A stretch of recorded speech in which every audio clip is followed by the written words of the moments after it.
Good morning, everyone, and welcome to Make It a Great Week, where we start off each Monday morning with a strong cup of coffee and a positive conversation. I'm your host, Justin. And I'm Opa. Let's make it a great week.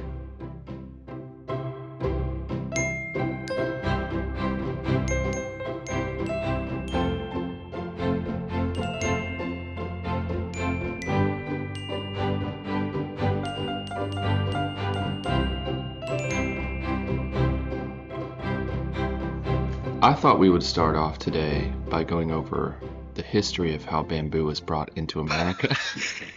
So Oh, yeah. I think we could become a podcast about bamboo. Bamboo. Bamboozled. So you once again have been up early this morning before the podcast has started. I mean, it's only about 6:20 in the morning, but you have been up for quite a while now, right? 3:10. 3:10 in the morning. LYFT. Some people to their destinations. We're also hard at work this morning. Yeah. It's amazing how many people out there need a ride in the morning for going to work.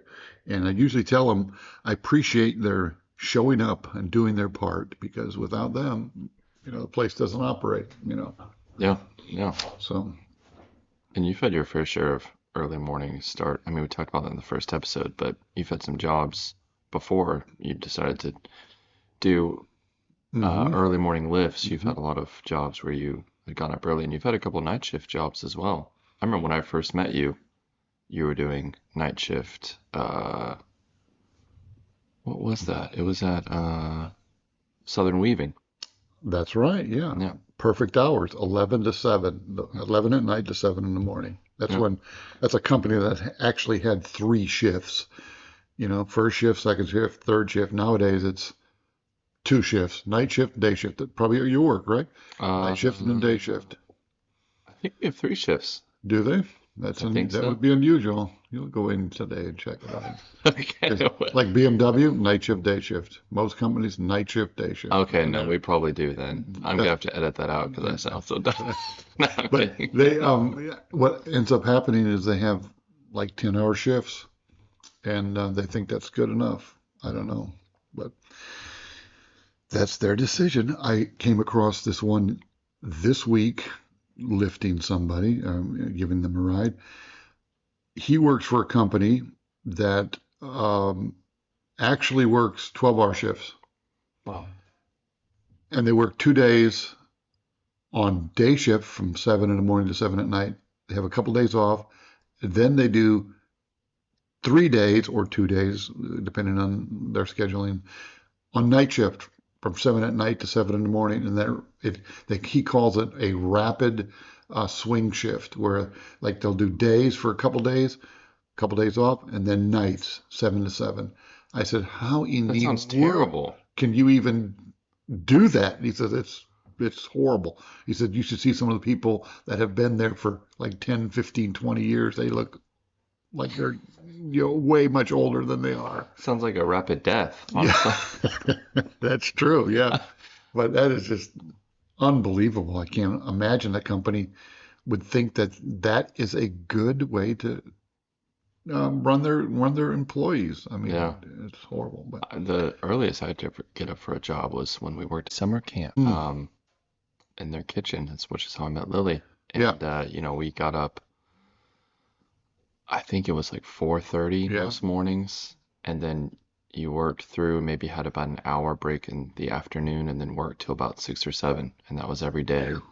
And then you worked some weekends as well. wow. But it was good, hard work. Yeah. And those great people to work with, obviously. Yeah. It turned out good for me. It turned out very well for But me. man, it's what a way to find out if your future, if you want to develop a future with this person, because you're under pressure. Yeah. I mean, feeding how many kids? How many campers? Like 1,000 a week or something like that? Yeah, plus the staff. Yeah.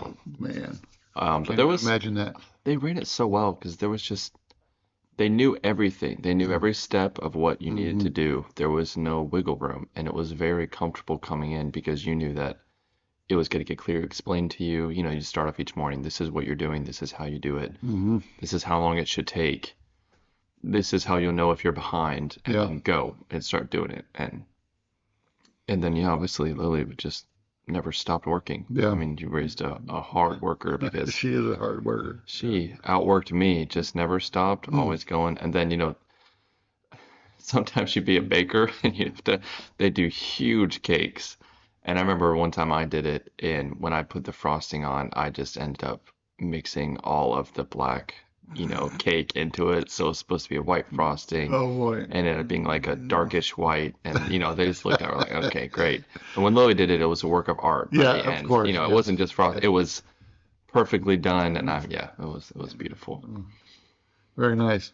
Well, this seems like a great place to address you, the listener. Has anyone ever done something for you that instantly brightened your day or just made you feel like there's still goodness in the world? We would love to hear your stories and share them here. If you could please email us at our email account or message us on Instagram, we would love to share your story, and you will find the details of that in the show notes. Hey, Opa, before we get into our topic for the day, I wanted to do a mini game with you if you are willing. Are you ready for the first mini game of the show? Okay, let's try it. So it would be fitting that we would have some inspirational quotes, right, on this podcast. So I thought we could start off today by seeing if you can tell which quote is real and which quote I made up on my drive over here this morning. Uh, Now, I'm going to give you four options, okay? Okay, I'm ready. Option number one is going to be that they're both real quotes from people. Okay. And this is just a quick Google search, so maybe it's actually AI. I hope it's not AI. Probably someone could tell me if it was. But are they real quotes? Are they both real? Is one real and one fake? Which one is it? Are they Okay. both fake? Okay. So I guess ready. really it's three options so far. Okay. So the first quote: "To fully give from your heart is to live a full life." Quote number one. Quote number two: "To ease another's heartache is to forget one's own." So, what is your answer? B. B is what? Wait, what was option two again? One is real and one is fake? Okay, yeah, all right. Okay, so which is which? B is real. To ease another's heartache is to forget one's own? Yes, that sounds Correct. Yes, that was Abraham Lincoln. Yes. Was it really? Yeah, it was Oh, Abraham Lincoln apparently, and the first one was fake, so very good. Yeah. One of my favorite quotes from Abraham Lincoln is, the best thing about the future, it comes one day at a time. Huh, That's profound. that is. That's beautiful. I was looking at some quotes this morning, and it's like, yeah, people are really good at getting something into two sentences. To me, if you make it sound confusing enough, also it can sound like a very famous quote. 'Cause Yeah. Oh yeah, I'd have to What's think the about game that. you play with that? What is the one? It's where you get fake definitions. What is that one called? That game? Balderdash. Balderdash. Yeah, yeah, that's kind of fun. That is a funny. Yeah, I guess this is like a Balderdash mini game. In quotes. Yeah. Yeah, quote Balderdash. They Good. should do that because they have a movie section where you're supposed to write the plot of a movie, but they could also do where you have to write the famous line from the movie, a real movie, but come up with a famous line. Yeah, yeah. What line? What movie is this line from? Yeah, okay. Yeah, Maybe we need to write a Balderdash 2 game. Yeah, that would be for movie lines. Yeah, Julia would win that if it was a Disney. That's true. So I wanted to kind of go over today just the topic of generosity and Not my tater tots. I'm sorry. if we got in here, we would hear a lot of movie quotes. Yeah. That would be Anyway, good. okay, yeah. So generosity. Generosity, yes. But my grandparents, these are my mom's parents, they grew up in Florida, which is where I'm originally from. And they used to live just a couple minutes away from us. And I've always kind of looked to them as my inspiration for wanting to be generous in my life, which I'm never going to be able to do it as well as them. But as you know, some of my earliest memories are them doing stuff for us, and that could be similar to what you guys do on Sunday, where they have everyone over for Sunday lunch. He would always make soup, have Cuban bread. My grandfather, when they would go to church, he would just open up his trunk in the parking lot and have fruits and vegetables or some Cuban bread. And anyone who walked by would just say, "Hey, do you want some of this? Here you go, I have extra." That's amazing. And when we would go over to their house, they would, and they still do this to this day. They're both, my grandfather is 90 and my grandmother is close to that. They still have a bag that they just keep in their house with just some random groceries that whenever you go over to their house, you're not allowed to leave unless you take something. Mm. And it can be a bag of Oreos or, some apples, but it's, no, this is for you. You gotta take something. And it was just they were always like that. It was just innate to them Mm. and always giving. And they never did it grudgingly. It's always just this joy that they have Yeah. doing it. They would we went on some family vacations to them up in New Hampshire, and they would want to pay for the vacation house for everybody. Mm. And they're not really wealthy people.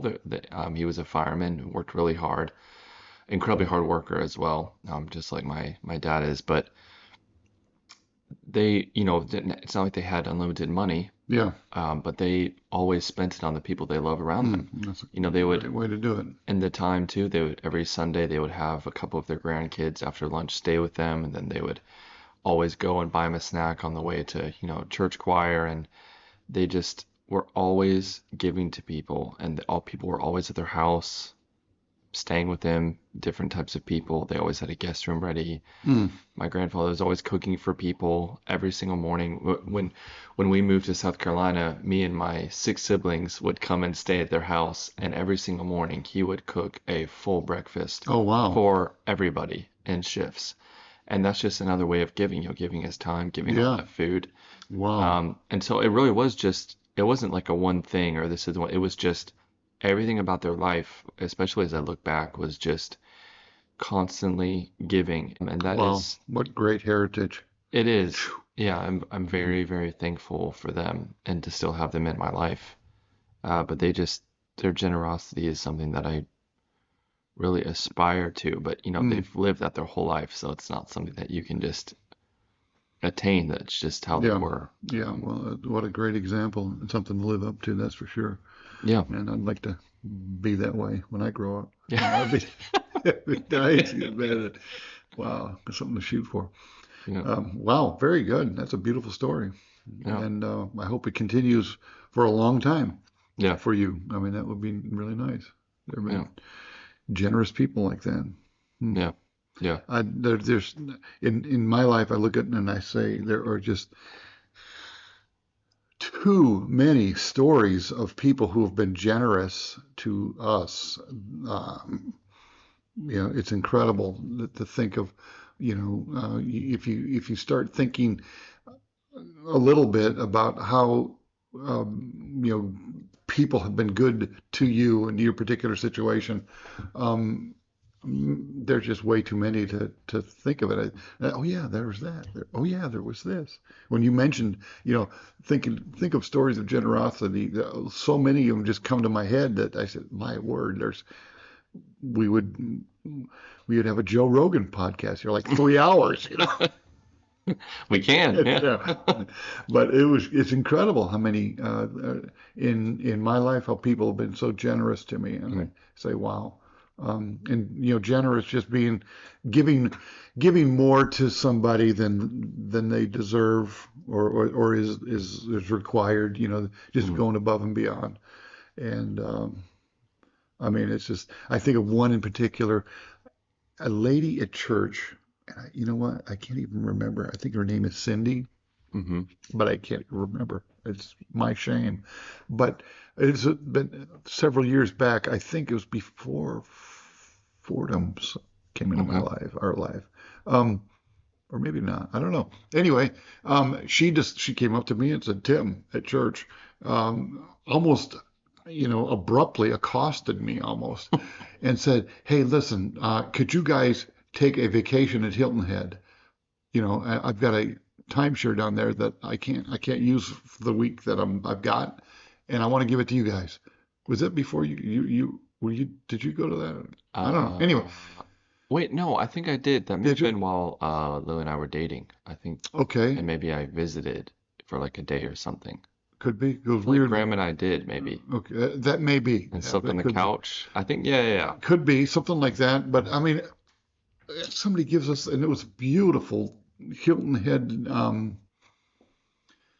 timeshare place, nice pool near the beach, and this lady just out of the goodness and kindness of her heart, just wants to give it to us for a week. Out of all people, I say, wow. And that was just amazing to me how somebody could be that generous and I mean they could have sold it probably I don't know how timeshares work, but could they have sold it to somebody for a week or so? I don't know. But to have something like that happen out of the clear blue is just wow. Feel very undeserving Mm. and feel very fortunate that she would be so nice to do that for us. But, Yeah. um, And she could have been nervous too that you'd mess it up, or, yeah, you know, yeah. and that I've been thinking too about, what does it mean to be generous? I think it's also not having no expectations for a reaction, Hmm. for if they're going to do something in return, for Right. even whether they appreciate it, because it's not about their reaction. It's about you just wanting to share what you have with people. Hmm. Hmm. But yeah, I'm sure for her, she could have been like, I don't want, a bunch of people going and staying in a place where I don't know what they're up to. Right. Um, but that wasn't Especially her attitude. kids. You think about, man, if they bring kids and their kids are rowdy. But, she knew us from church and she knew we didn't have rowdy kids. We're not that type of family. So I think she was probably pretty confident that, and the kids were older at the time. Yeah. So it was nice. It was Oh very, yeah, I guess it would have been mostly grown up then. I was thinking about yeah, tiny little kids, but still, that yeah. was very, very nice for. Yeah, and there's many instances like that, of people being generous and just giving when they see a need, or even when they don't see a need, just to be generous and be able to bless other people by what they've been blessed with. Yeah. I like that attitude. And like I said, I want to aspire to be that. You know, I want to aspire to be that kind of person, like you said, that doesn't hold on to things tightly, and try to build myself a fortune or whatever. Yeah. I just Yeah. want to be able to share it with those um, who need it, and then even if they don't need it, like I said, Yeah. and it's just very enjoyable to do Yeah. that. Yeah. Um, Yeah. I mean, as an accountant, obviously, I love budgeting. I love keeping track of money. But one thing I've tried not to do is, if you see a need or if someone needs something or just a situation comes up where you can give, my nature is to think about the budget and I'm trying to mhm. get to a place where you don't, and you just say it really doesn't matter Yeah. because at the end of your life, you're not going to look back and celebrate every month you met your budget Yeah. perfectly. But I think That's true. hopefully Yeah. the generosity that you can have towards others will be remembered, how Hmm. you made people feel and how you changed their life. I mean, for my grandparents, I'll never forget how generous they were to me and my Yeah. family our whole lives. That's something that, I, is worth a million times more than some inheritance or, Mm. some perceived wealth that people might have. Yeah. Well, as they say, more is caught than taught, and you have caught that they got a generous heart, and I want to be like that. That's, as they say, priceless. That little perception and desire now that is instilled in you, and it continues on. So you do that, and you know what? You can make it a great week.